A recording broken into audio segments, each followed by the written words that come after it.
Ada yang membicara tentang turunnya Allah di dunia, di langit dunia. Ya.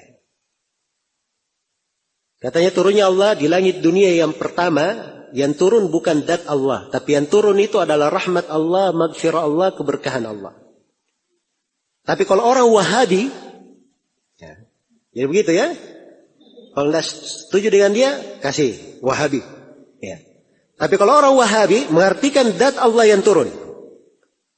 Cuman katanya mereka ini bingung. Bingungnya kenapa? Bumi ini bulat. Ya, tengah malam itu kan selalu ada. Ya, kita di sini di siang, di belahan bumi yang lain tengah malam. Sedangkan hadits mengatakan setiap malam Allah turun. Ya, karena bumi bulat. Ya, jadi katanya Allahnya nggak naik-naik jadinya. Ya. Makanya sekarang sebagian mereka ngotot bumi itu nggak bulat supaya bisa naik turun. Ya. Katanya Masya Allah. Saudara silakan punya pilihan berakidah katanya.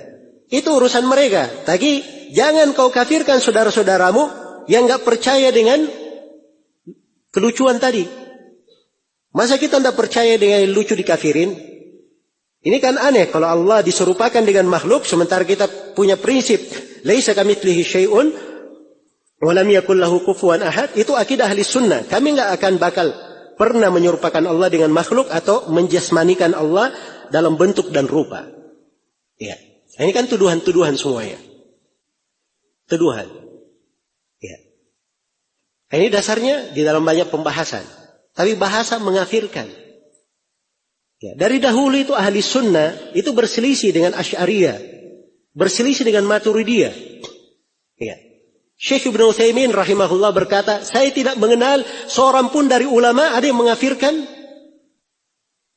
orang-orang Asy'ariyah. Ya. Pengafiran itu lain. Tapi kalau kita berbicara ini salah, ini keliru, itu memang kewajiban sebagai seorang muslim. Saling menasihati. Apa gunanya agama dibangun di atas amar ma'ruf nahi munkar? Di mana nasihat yang merupakan inti dari agama? Itu kan kewajiban kita, saling menasihati. Dengan cara ilmiah. Tapi tidak dikafirkan. Tidak ada yang mengafirkan. Tidak ada seorang ulama pun diketahui mengafirkan kelompok Asy'ariyah, kelompok Maturidiyah. Ya. Jelas ya? Karena mereka dalam pembahasan pengkafiran tidak bisa dikafirkan. Kenapa? Karena ada takwil. Ya. Mereka ini punya syubhat di dalam hal tersebut. Ada pegangan walaupun itu tidak benar. Maka itu dijadikan alasan untuk apa? Untuk tidak menjatuhkan vonis kafir terhadap mereka.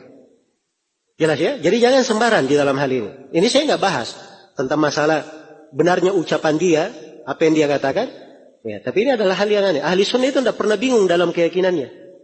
Dari masa ke masa, para ulama menulis, ya, hadits tentang turunnya Allah ke langit dunia ada dalam hadits riwayat Bukhari dan Muslim dan datang dalam berbagai riwayat. Dan para ulama tidak ada yang bingung.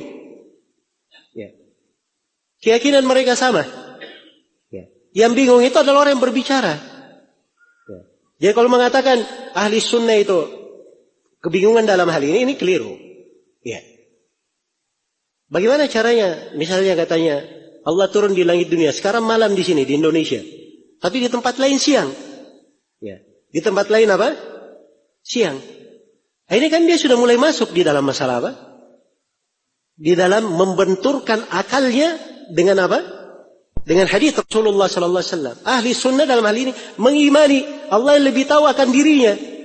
Ya. Allah yang Rasulullah mengabarkan tentang Allah akan hal tersebut. Kita imani atau tidak? Kita imani. Adapun hakikat bagaimananya? Enggak, kita tidak diberitahu tentang hal tersebut. Maka itu tidak perlu dipikirkan, tidak ada kebingungan dalam hal itu. Tidak ada yang harus dibingungkan. Baik. Kemudian di antara pertanyaan juga yang sering tanyakan di sini. Ya. Benarkah Wahabi itu mujassimah? Ya. Apakah Wahabi itu mujassimah? Mujassimah itu artinya dia menyerupakan Allah dengan makhluk. Ya. Mengatakan bahwa Allah itu memiliki jisim. Ya. Sama dengan makhluknya. Itu bahasa lainnya mujassimah, bahasa lainnya musyabbihah. Mumathilah. Itu bahasa lainnya. Ini dalam nama-nama dan sifat. Ini ada perseteruan di tengah para ulama ahli sunnah wal jamaah dengan orang yang menyimpan dari jalan ahli sunnah wal jamaah. Perseteruan ini sudah ada dari masa ke masa. Sudah ada. Ya. Dan akidah ahli sunnah selalu terjaga. Selalu terpelihara di dalam hal tersebut. Ya. Dan ini Syekh Muhammad bin Abdul Wahab rahimahullahu ta'ala juga dikatakan sebagai apa? Sebagai mujassimah katanya. Perhatikan, saya bacakan dari kalimat Syekh di risalahnya kepada penduduk Qasim. Kata beliau, "A'taqidu anna Allah Subhanahu wa ta'ala laisa kamitslihi syai'." Saya berkeyakinan bahwa Allah Subhanahu wa ta'ala tidak serupa dengan sesuatu apapun. Wa huwas samiul basir, dan dialah Allah Maha mendengar lagi Maha melihat. Fala anfi anhu ma wasafa bihi nafsa. Saya tidak akan pernah meniadakan dari Allah apa yang Allah sifatkan dirinya sendiri dengannya. Iya. Jadi kalau maksudnya, kalau misalnya dalam Al-Quran diterangkan bahwa Allah memiliki wajah, Allah memiliki tangan, saya tidak akan menafikan itu, karena Allah yang menetapkan. Tapi sudah jelas ya, Syekh tidak menyerupakan Allah dengan siapapun. Ini jelas kaidahnya. Baik. Walau uharriful kalima an mawadhi'ihi, dan saya tidak akan merubah firman Allah dari tempatnya. Ya. Walau ulhidu fi asma'ihi wa ayati, dan saya tidak akan melakukan ilhad, penyimpangan, penyelewengan di dalam nama-nama dan ayat-ayat Allah. Wala ukayyif, dan saya tidak akan bagaimanakan Allah Subhanahu wa ta'ala. Wala umathil sifatihi, dan saya tidak akan persamakan sifat-sifat Allah ta'ala bisifati khalqihi, dengan sifat-sifat makhluknya. Liannahu ta'ala la samiyya lahu, wala kufwa lahu, wala nidda lahu, wala yuqasu bi khalqihi. Karena Allah Ta'ala tidak ada yang sepadan dengannya, tidak ada yang semisal dengannya, tidak ada tandingan baginya, dan tidak bisa dikiaskan dengan makhluknya. Jelas ucapannya Syekh? Ya. Ini bisa dikatakan Syekhnya Mujassimah mengatakan Allah sama dengan makhluk? Ya. Nah, ada dari bahasa beliau di situ. Jelas ya? Cuma ini yang menjadi masalah sebagian orang seperti itu. Ya. Ini saya berikan kata kuncinya supaya kita mengerti. Ya. Kenapa ada orang yang menuduh Mujassimah? Sebab asalnya dia juga Mujassimah. Ya. Asalnya dia juga Mujassimah, tapi dia tidak setuju dengan hal tersebut, makanya dia membelok ke arah yang lain. Nah, ini terima dulu kaidahnya seperti itu. Jelas ya? Rinciannya begini. Dalam nama-nama dan sifat itu ada 3 kelompok. Ya. Ada kelompok ahli sunnah, dia berada di pertengahan. Mereka berpegang dengan ayat laisa kamitslihi syai'un wa huwa as-sami'ul basir. Allah tidak serupa dengan suatu apapun, dan dialah Allah yang Maha mendengar lagi Maha melihat. Jadi dalam ayat ada 2. Ya. Pertama, Allah disucikan, dibersihkan, dimuliakan, tidak sama dengan makhluk. Dan yang kedua, ditetapkan nama dan sifat sebagaimana Allah tetapkan untuk dirinya dan Rasulullah tetapkan untuk Allah. Penetapan ini adalah sesuai dengan kemuliaan dan kebesaran Allah dan pasti tidak sama dengan makhluk.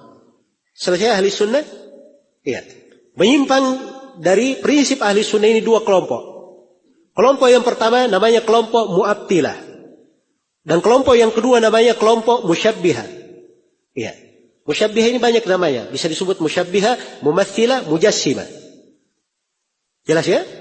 Ini yang disebut oleh mereka ini belakangan Mujassimah. Iya. Baik. Mu'attilah ini ada 5 kelompok di dalamnya. Mu'attilah. Ada kelompok Jahmiyah, Mu'tazilah, Maturidiyah, Kullabiyah, dan Asy'ariyah. Ada 5 kelompok. Iya. Bersyirikat di dalam menolak sifat-sifat Allah. Tapi ada yang ekstrim dan ada yang menolak sebagiannya saja. Jahmiyah menolak seluruh nama dan sifat, kecuali sifat al-wujuh, sifat ada. Nah, dia tidak berani mengatakan Allah tidak ada. Tidak berani. Jelas ya? Ya. Orang-orang Mu'tazilah dia berkata, kita tetapkan nama, kita tolak sifat. Nah, ini paling lucunya orang Mu'tazilah. Nama Allah As-Sami', yang maha mendengar. Iya, kita tetapkan nama Allah yang maha mendengar, As-Sami'. Apakah Allah punya sifat pendengaran? Tidak. Allah tidak punya sifat pendengaran.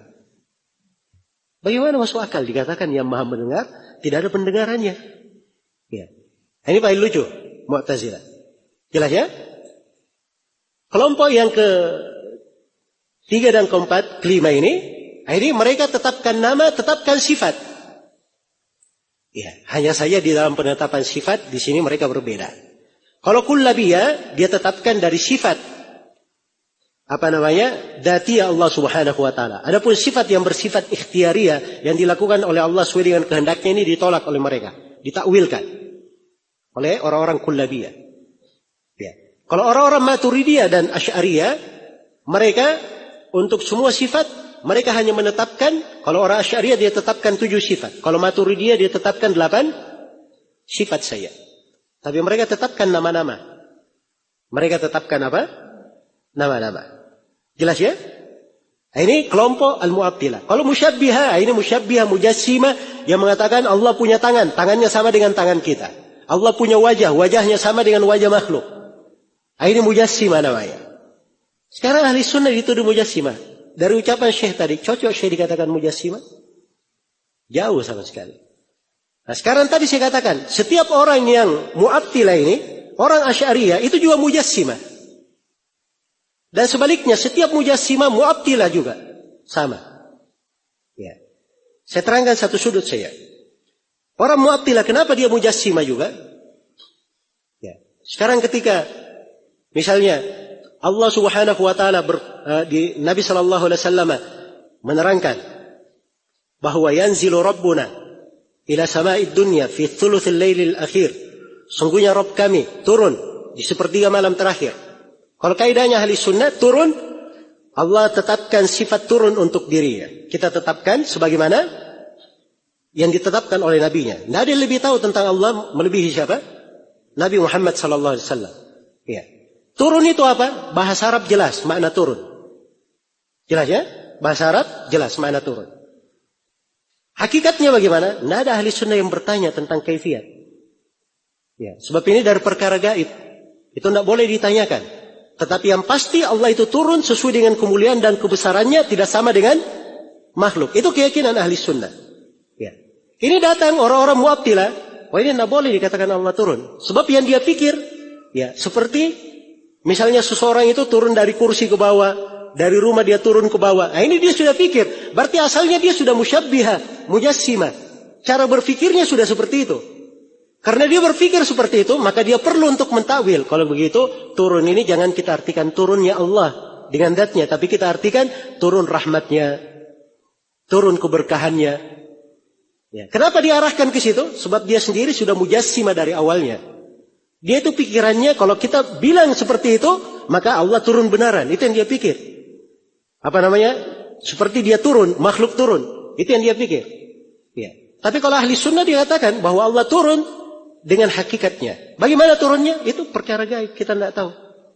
Yang jelas kaidah kita, Allah tidak serupa dengan suatu apapun. Ya. Ingin lebih tahu daripada Nabi. Nabi yang berkata Allah turun ke langit dunia. Ya. Kok kamu mengalahkan ke makna yang lain?